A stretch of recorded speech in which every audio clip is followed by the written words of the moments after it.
Hello, Mets fans. It's Tim, your host from the Amazing Mets podcast, where every Thursday we talk about everything you need to know about the New York Mets. Last week we had a little bit of a malfunction where both hosts could not do it, so that's why there was no show last week. But I will be reviewing both this week and last week. So let's get straight into it. Let's just start. We're 13-1 in our last 14. And we've made a huge jump from the All-Star break. We were 10 games back, 40 and 50. We were like 10 games back of the wild card. It was just absurd. It was like unimaginable to think we could even go somewhere with this run. Like we lost to the Giants. We lost 3-4 to the Giants. We lost to the Marlins first game back. But yeah, everything started to turn around when I would say in the Padres series, we start to win that. Robinson Cano starts to, he had that 3 home run game against Paddock. That was a while ago, but once again, we haven't had a show in a minute. So it all started with that Padres series in, I think, July 23rd. But yeah. So, a lot of rumors went on after that. The trade deadline was the end of July, I believe. So, there's a lot of rumors trading Syndergaard and extending Wheeler to a contract extension. Obviously, none of that went through.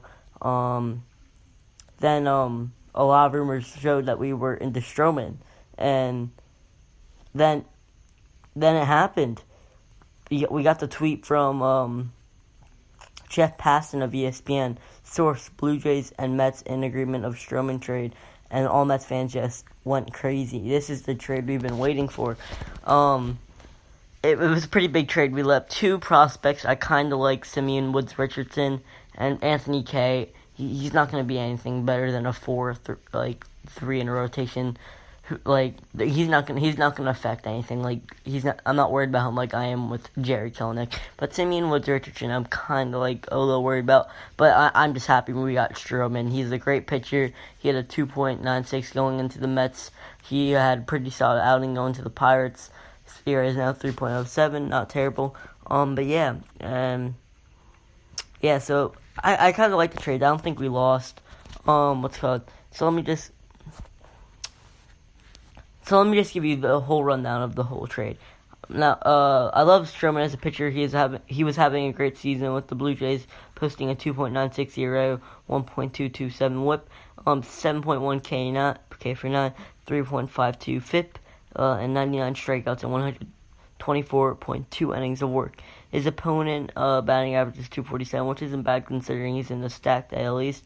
His walk to strikeout percentage is 12.7, which is solid, which is respectable in my opinion. He has a 35.4 hard hit percentage, which is above average in a way. But once again, the powerhouse in the AL East, it's kind of hard to put up any good stats in there when you're with the Rays, with the Yankees, with the Red Sox. Now.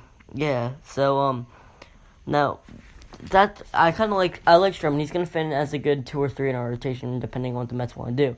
And he's not a rental, which I absolutely love. If he loves New York, we're all open for extension to get him. Definitely. Excuse me. It's definitely not. It's actually we can extend him. Everything's good. I love the idea of getting rid of Vargas. We'll get into that after, but Anthony Kay was our top pitching prospect at the time. At 24 years old, he's currently in Syracuse, where he's getting rocked, absolutely rocked. He currently has a 6.61 ERA, allowed 7 home runs, has a 6.23 FIP, 1.63 WHIP, and an opponent batting average of a horrendous 318, and 31.1 innings of work. So clearly he hasn't been good in AAA. It was where he was good. He posted a 1.49 ERA, a 2.72 FIP, a opponent average of 1.62. But once again, the balls are different in AA than they are in AAA. That's the rumor it is. So once again, but yeah, going into what's I mean with Richardson, he was assigned to Columbia this year, which is high A, where he has been solid. Actually, he's been above average. 4.25 FIP, or no, 4.25 ERA, 2.55 FIP, which shows he's got a little unlucky. 11.4 K per 9. 97 strikeouts and 78.1 innings work. I don't love this that we gave up Simeon Woods Richardson, but I'm extremely ecstatic that we got Stroman, and if we can extend him, that just makes this trade a plus. And then what's called? Less than a day later, less than 24 hours later, Jeff Passan comes out again. Jason Vargas has been traded to the Philadelphia Phillies. This is crazy. Well, we knew someone was going to get traded. It was either going to be Wheeler, Syndergaard. Yeah, it was either going to be Wheeler or Syndergaard. There was no trade talks to METS at the time. So Wheeler, Syndergaard, or Vargas. Now, Wheeler or Vargas, who are the expiring contracts, they were the ones most likely to be traded, and if the Mets are going to trade Syndergaard, they're obviously not. They're going to keep him out of the National League. That's just how it is. So I'm glad that we traded Vargas. We didn't really get anything good, actually. We got a 26-year-old catcher in Double-A for them. He has an OPS of 638 in Double-A. So he isn't having a good season. He strikes out like 40% of the time. Not very good, but there was a tweet that came out that Austin Bosart, the catcher we got in the Jason Vargas trade, was teammates with the Wilpons' son Bradley in college. So that's just the connection you got there. I don't know if it's a coincidence. I would say not. Obviously, we needed kind of a catcher, but it's just a coincidence that we got.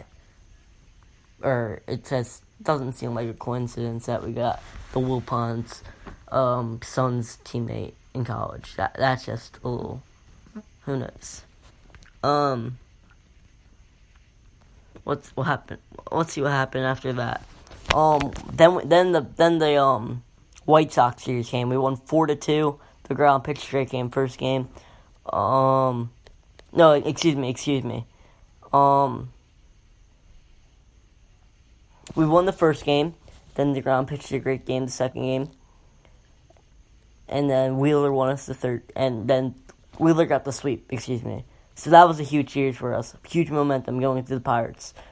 The Pirates beat us the first game. Mats got rocked in the fourth inning. He was good other than that, though. Then Stroman came in. He had a good outing. Respectable. Then we got Donnie Hart. Left-handed pitcher Donnie Hart. What's it called? Donnie Hart is 28-year-old left-hander who was scoreless this year with the Brewers, allowing no earned runs.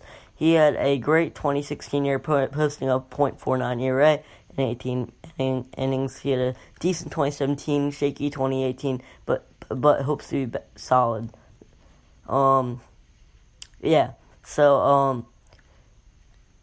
We had a great Pirate series. I love how we only lost one, and then we went into the Marlins series, and we just swept that. That's a huge momentum builder going into the big national series. That's huge. I know it's the Marlins, I know it's the Pirates, I know it's the White Sox, but it's still a momentum builder. I know it's the Giants. It's a momentum builder. We're all playing great. We're playing great baseball, no matter who we're playing, who's playing. It's a momentum builder, and you gotta love it. The team's all fired up. Pete Alonso's fired up. McNeil's starting to get fired up. You can see Conforto showing emotion now. Everyone's getting into it now. Of course, Robinson Cano has to get injured right as he's heating up. In the Pirate series, he tried to go 2-1. We were up 13-0, which I don't get at all. But that's just the way it is, and he might be out for the rest of the season. That's the Mets luck right there. Once one of our hottest hitters gets injured. So, what's it called? In this next segment, we're just gonna talk about 5 minutes with the Players Week and jersey nicknames. I know it's nothing like that's interest a lot of people, but let's go over all the nicknames. Pete Alonso, Polar Bear, pretty obvious. It's his nickname. Aaron, Aaron, I like it, pretty good. Luis Avalon, Avi, not bad. Tyler Bachelor, Bash, original, I guess. Robinson, Nolo. I don't really get that one at all, but who knows? Maybe it's a different meaning for him or something like that. Jonas Cespedes, La Potencia, just same thing. It's his nickname. Conforto, Forto. I get it, but he's usually Scooter. Since whenever Players Weekend's nickname started, he's been Scooter. So I don't know why he changed it to Forto. So that's a little weird to see. JD Dizzle, I get it. DeGrom, it was probably the most original out of anyone in the major leagues. He used a lot of thought into this. His nickname is DeGrom. Last year, I believe it was Jake or something like that, or it might have been DeGrom. I forget, but it was something simple last year too. Edwin Diaz Sugar, that's his name. Jarius Famila Yaguat. I don't know how to say that. Todd Frazier, Todd's father. Robert Gazelman G. They need to figure out La Pentara Oof. Don't know what that means, but probably something that means in Spanish that I'm not known of. Juan Garcia Juan Jr. Lockett is the lock emoji. A lot of players are using emojis now since we're now in 2019, where a lot of people use emojis. Actually, the most clever one is probably Seth Lugo, Puerto Rican, because he's Puerto Rican. It's a good nickname. Masters Matsy, Jeff McNeil's the flying squirrel, you gotta love it. Tomas Nido is Needs. Brendan Nimmo was Nims last year, but he's Tater this year. I don't know what that's supposed to mean, but Wilson Ramos Buffalo. Ahmed Rosario Rosie. He's usually El Nino. It looks like Mickey Callaway gave him the nickname of Rosie, so he's just gonna stick with it. Dom Smith Thug. Noah Syndergaard Thor. And Zach Wheeler Reels and Justin Wilson Willie. Probably one of my second favorites is Marcus Stroman. It's his brand. Heart doesn't measure hustle. It's HEMH. It's his business. Since he's like 5'7", he's not the tallest, and he has a big heart. He goes out there with all of his heart every night, and his heart doesn't measure hustle. Heart, yeah. Height doesn't measure heart. Excuse me. Not heart doesn't measure hustle. Excuse me.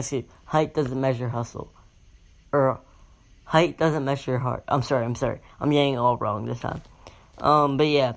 This is going to be a little bit of a shorter episode. I'm sorry, guys. I have to go somewhere. And my other co-host, is not available tonight, he said. So I'm just going to hold it down. We're just going to talk about all of the players. I really like how Pete Alonso's clicking. He had 3 home runs in 3 straight days. Everything's starting to click. He's out of his All-Star Game slump, which he was batting like 150, and now he's like with 1 home run against the Giants, and now he's back to himself. Hopefully, knock on wood. So that's good. We got Jeff McNeil back. He hit a home run yesterday. He's making contact first pitch all the time. Then we got Rosario starting to click again. He's been playing fantastic defensively, which he had a struggle with earlier in the season. We had Todd Frazier starting to click, going the opposite way a lot better this year. Conforto is hot. Keith Hernandez made a comparison of him and Lucas Duda. Whenever they get hot, they get stupid hot.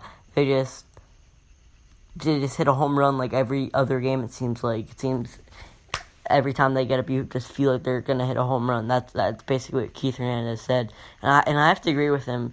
He had 2 home runs. He had his 100th home run and then his 101st home run. Excuse me. But yeah. So and then J.D. Davis starting to click.